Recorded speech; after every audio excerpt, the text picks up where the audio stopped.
Hi, I'm Nikki Avery, and I am here to tell you that yes, you can definitely make a cherry cobbler without egg and dairy. And here to show you how is my mom, Libby Avery, author of Cooking for Food Allergies Every Day and Gourmet. We're going to get started right away. Cherry cobbler, egg and dairy free. So Mama, what is the first step? Well, the first step is pitting your cherries, 6 cups, so that you have no pits in here because you don't want to break a tooth. You turn on the stove to medium, and we'll turn over here to combine our 3 tablespoons cornstarch with 1 cup of sugar and 1/4 teaspoon of allspice and cinnamon. Whisk that together. I did not know that. Yes, otherwise the cornstarch will come up. Oh, okay. And you add it to the cherries. Beautiful. And stir in. And this will have to come to a boil. And then you boil it for about 2 minutes. So you just coat them, you make sure they're all coated? Yes, make sure it's all coated evenly. And this will make your sauce as the cherries cook down. So what is the next step?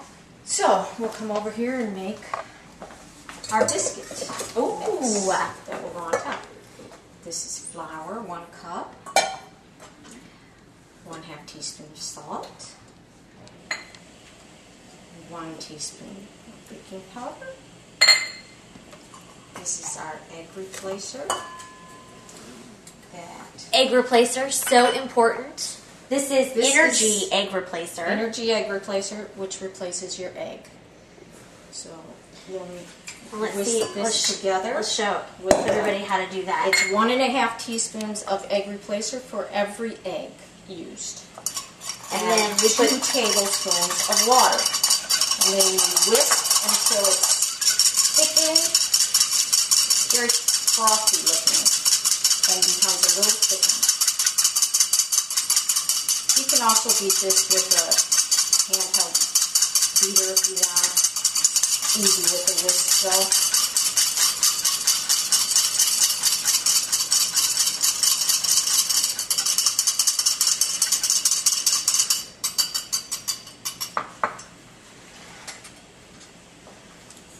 This mixture, we also add our 1/4 cup sugar, reserving the 2 tablespoons of sugar for the top, sprinkling on the biscuits.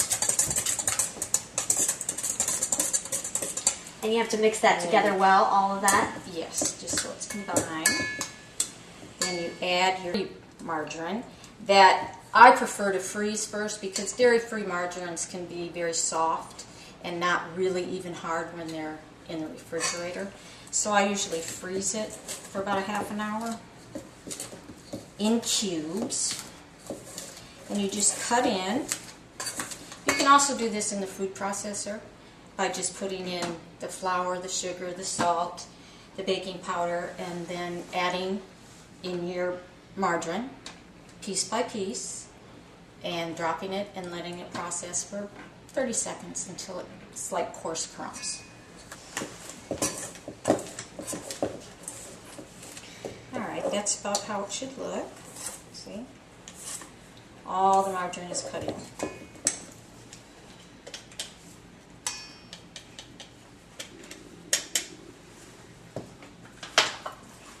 Then we add in our egg replacer.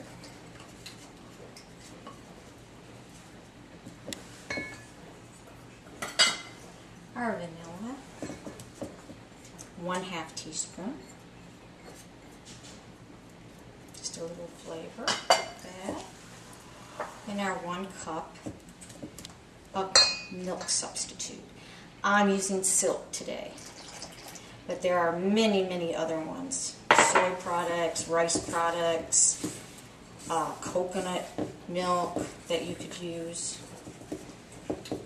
So you just have to go to your local health food store or even your grocery store carries a lot of this now. So we just fold it in.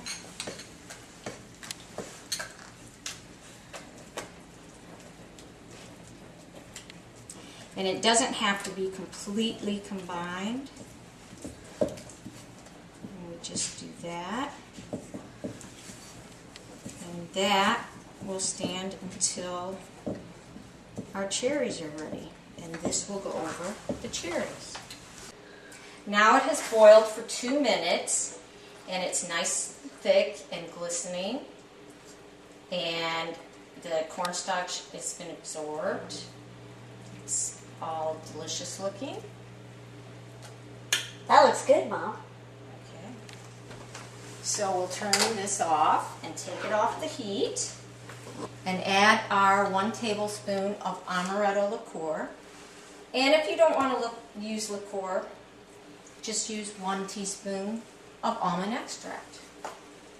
We stir that in so it's thoroughly combined. And then we lift this over to our dish. An ungreased 2-quart can. Can I help you? Okay. Sure. And then we just pour it in here. Ooh, Beautiful and delicious. And get all that good juice, good filling. And I'll reach this back here. And now we just spoon on, pour over our biscuit topping for our cobbler. Ooh. A lot of people have this a little bit thicker and drop it on like for biscuits, but I just prefer this. So all of the cherries get a little bit of it. It's delicious. Spread that all out. And then we sprinkle on our reserved 2 tablespoons of sugar. This will give it a really beautiful crust. A little bit crunchy. And I like it when you put the almonds on sometimes too. Yes, I do that. I add those in sometimes. I didn't do that today. But you can always add a half a cup of almonds. Sprinkle them on the top, add them into the dough, whichever way you want. Toasted? Toasted sliced almonds, 1/2 cup. I'll just do this. That looks so good. And if Nicole will open the oven, I we'll will. pop it into a 375 preheated degree oven in the middle of the oven. And we'll bake that for about 30 minutes until it's golden brown. Alright, it's been 30 minutes, so it's nicely done and bubbling away. Beautiful looking. So we'll bring it over. Smells delicious. Looks good. And we'll serve. Now, normally I'd let it sit about 5 minutes. And this is what we had mentioned before. Topping this with a frozen dessert, a non-dairy frozen dessert. And there are tons of these at your health food stores or even the grocery store. There's a couple, the regular grocery store, there's a couple of options. But tofutti is one that you can pretty much find anywhere nowadays. And it's delicious. This is the milk-free vanilla. And just a scoop right on top of this. So, baby, look at that. Delicious looking. And we also mentioned that earlier in the show that we use Allergy egg replacer. And this is what it looks like. And you can find this in health food stores as well. And if they don't have it, speak to the manager and ask him or her if she or he can order this for you. And usually they'll do that. They're pretty good about that. So yeah, all right. Thank you for joining us. And we hope that you enjoy your cherry cobbler.